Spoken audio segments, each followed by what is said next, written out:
game. You host Salisbury. It'll be just one of those games that you've had circled on your calendar. Yeah, and when you join this conference and you're in Lewis and Clark, you take the team that's won 7 straight conference titles and you say, this is going to be a game they come to our place. It's going to be a must-win if you want to win a conference this year. And, some may be crazy that we say this is that important of a game and it's only December, but it really is. You got to take care of business at home, and when you have good teams come on to your home court, then you got to make sure if you're going to win a conference championship, you got to win this. And, Salisbury's been a special program over the last however many years. So to have them here and on our home court, it's a challenge that we're excited about and come out and hopefully play our best basketball. How do you match up against them? I think we match up fairly well against them. Obviously, they have Garrett Francis, who's by far one of the best players in the conference, but, we have Noah Talton, who also I think can be up there. So it's going to be interesting to see them two battle it out.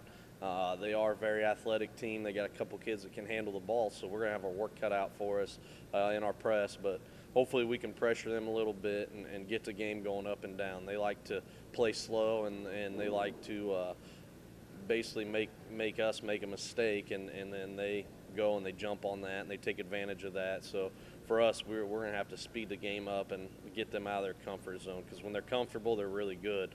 Hopefully we can get them out of that. New conference going to be a tough conference. Yeah, it is. I think each and every conference game is you're going to have to play your best if you want to win. There's no, you look at the schedule and say, well, this is a guaranteed win here in the conference, or that's a guaranteed win here in the conference. I just don't see that happening in this conference. You got to bring it every single game and every single night, or somebody's going to knock you off, and maybe all of a sudden your chance at the conference championship is gone. For a new team, you're a marked team right away, aren't you? Yeah, I think so. You got state ranking behind or in front of your name, and having the success we had last year, I think teams started to notice us. So, yeah, I think we are a marked team, and I think we're a team that people want to come out. And told the guys that, if you got state ranking, everybody wants to beat you, because you can say you knocked off state-ranked team, and you get some notoriety as well. So that's something that we kind of embrace, and it's something that is kind of neat. Sometimes coaches will shy away from it and kind of undervalue what it is. But for us, I think we like to embrace it and say, hey, we have this ranking because of what we've done in our body of work, and so we're going to go out and we're going to play like we're the 10th ranked team in the state and go out and play very well. But at the same time, you got to be ready for everybody's best shot, and hopefully we do that come tomorrow night. Last 3 weeks in December are 3 very busy weeks and important weeks for you guys with single games and a couple tournaments. Yeah, it is. We kind of load up at this time of the year. We had last week off to get kind of ready for this stretch. Last few years we struggled in this stretch. We've came in and last year Scotland knocked us off there in that first conference game, and then we went down and played at the John Wood shootout and got beat by a very good Illini West team, and then went 1-2 in the MVIT tournament over the holidays. And you see really, really good teams, and you cross over the river and you go to Illinois and you play a physical style of basketball, a lot more physical than we play over here. So something we got to adjust to. But at the end of the day, the way that basketball's played in that tournament over the John Wood shootout, that's how basketball's played in February in our district. And if you hopefully advance a little farther than that, where it is a little more physical, a little more rough. So it's something that gets us prepared. This year I would like to see us have a little bit more success over this stretch, where the last 2 years we've kind of struggled. Do you like playing 2 tournaments in a row like that? Yeah, I do. Just playing in the tournaments kind of tests you a little bit, because you kind of see, it's early January, late December, so you get an idea of what your team is and see them play 3 games in a week, and then you go back-to-back weeks of doing that. You see real quick where your team is, maybe some deficiencies in some depth or whatever. So I do like to test them out and see how we respond in that kind of environment, because you're going to have to do that come February. I was going to say that also gets you ready for districts. It gets you ready for the timeline. Yeah, it does. You simulate it very well, where you're playing every other night and you're playing good teams every single night, and that's what's nice about our tournaments we're playing in. The MVIT obviously was some of those best small school Illinois teams, and then the Highland tournament, this is probably the best field the Highland tournament's had. It's been a good tournament since we've been in it. But this year with adding Bowling Green and Mexico still being in it, and then of course your top teams over in our area, it's a very, very good tournament. So we're going to get tested there and hopefully simulate what that district's going to be, because it's going to be a bear. Would you like to see your team play with a little more consistency? Yeah. Even the 3 wins that we've had, there's been quarters. The third quarter's been an awful quarter for us.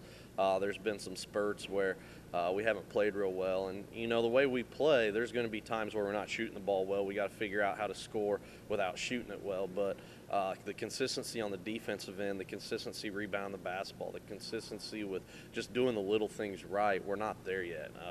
And we work on that in practice, but it just hasn't taken itself there. And until we do that, there's going to be some games where we struggle. I think, like I said, if we're not shooting well, I think we have a team that can be successful even when we're not shooting well. But right now, I think we dictate too much of what we do on shooting. It's a 3-point shot where if you shoot 35%, you're doing all right. But that still means you're missing an awful lot of shots. So we've got to dictate our game with our defense. And if we can do that, I think we get more consistent, just because if we're doing that every night, you can bring your defense every night. That's nothing that depends on a streak or how you feel, how hot you are. It just depends on getting after it and playing. And when we do that, that's when we're going to start being really successful. What about patience on offense in the half court? Yeah. You have to be consistent. You have to be quick but not in a hurry, right? Exactly. And we got to get better at, we talk about how when to drive, when to cut, when to go screen. There's some times right now where the guy with the ball is going to drive right into a cut, and then we don't have anything because he brought another defender. So we try to tell him to drive after a cut, get the defense help side out and do that. And we're learning those things right now. You can't just get it and go at all times. You gotta know when to attack. You gotta know when to settle, when to cut. Those are the things that we got to get better at. But I think what you said there, yeah, we want to play fast. We want to get up and down. But when you hurry, you make mistakes. When you're rushed, you make mistakes. There's a difference there, and we've got to be able to understand how to play fast but still do it under control. One thing before all these tournaments start, and you're going, even when you're going, what do you want to work on? What's one thing you want to go, we really need to work on? Well, we did this last week, and some of that's my fault. We had a new offense this year where we're just opening it up and kind of spreading the floor out, passing and cutting. And Hayden Miller was kind of struggling in it to find where he was at, and going back and watching film, a lot of it was on me, where I wasn't putting him in very good spots to be able to score and be able to help our offense. So we're going to go back to more of a Princeton type look, where we're still going to pass and cut and spread the floor and look to get to the rim.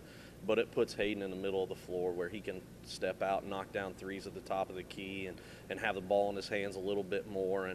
And so I think with just having him as our second scorer, be able to score more consistently with Noah, that's going to help us out a lot more. So we've really kind of been working on the offensive end, getting some better looks and some easier looks, and getting the kids that need to have the ball in their hands, get the ball in their hands. When is probably the most important question we're going to ask today? When's Coach Nadel going to step up his office and we get close to yours, which is really good looking? Hey, I'm going to tell you what, I have the square footage to be able to do some stuff, and having that couch and TV in there. He's a little jealous, but sometimes I catch him in there maybe napping on that couch, so I'm going to have to shoo him out and tell him he's got to get a better one himself.